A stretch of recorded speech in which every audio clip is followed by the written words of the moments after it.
10th 11th 12th இந்த supplementary எக்ஸாமுடைய result எப்போ வரும் அப்படின்னு நிறைய பேர் கமெண்ட்டில் கேட்குறீங்க.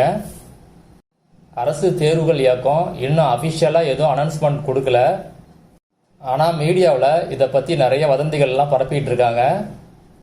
என் சேனலில் கண்டிப்பாக ரிசல்ட் என்னைக்கு வருமோ அஃபிஷியலாக அனௌன்ஸ் பண்ணுறாங்களோ அன்னைக்கு நான் கண்டிப்பாக அனௌன்ஸ் பண்ணுவேன். நீங்கள் தேவையில்லாமல் வதந்தி எதையும் நம்பாதீங்க. கண்டிப்பாக நான் அனௌன்ஸ் பண்ணுறேன். மிஸ் பண்ணாமல் வீடியோவை பாருங்கள். இன்னும் சில பேர் கேட்குறீங்க, மார்க் ஷீட் எந்த மாதிரி இஷ்யூ பண்ணுவாங்க அப்படின்னு நிறைய பேர் கேட்குறீங்க.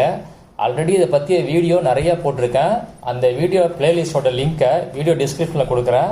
ஒரு தடவை யாருக்காவது டவுட்டாக இருந்துச்சு அப்படின்னா அதை பார்த்து செக் பண்ணிக்கிங்க. அதே மாதிரி பாஸ் மார்க் எவ்வளவு எடுக்கணும் அப்படின்னு சொல்லி நிறைய பேர் கேட்டிருக்கீங்க. அதை பற்றியான வீடியோவே ஆல்ரெடி நான் போட்டிருக்கேன். நீங்கள் இந்த லிங்கில் போய் அந்த வீடியோ செக் பண்ணி பார்த்துங்க. இப்போ இந்த ரிசல்ட் வந்த பிறகு 10th முடித்தவங்க 11th ஜாயின் பண்ணலாமா அப்படின்னா கண்டிப்பாக ஜாயின் பண்ணலாம். அதே மாதிரி 12th முடித்தவங்க காலேஜும் கண்டிப்பாக ஜாயின் பண்ணலாம்.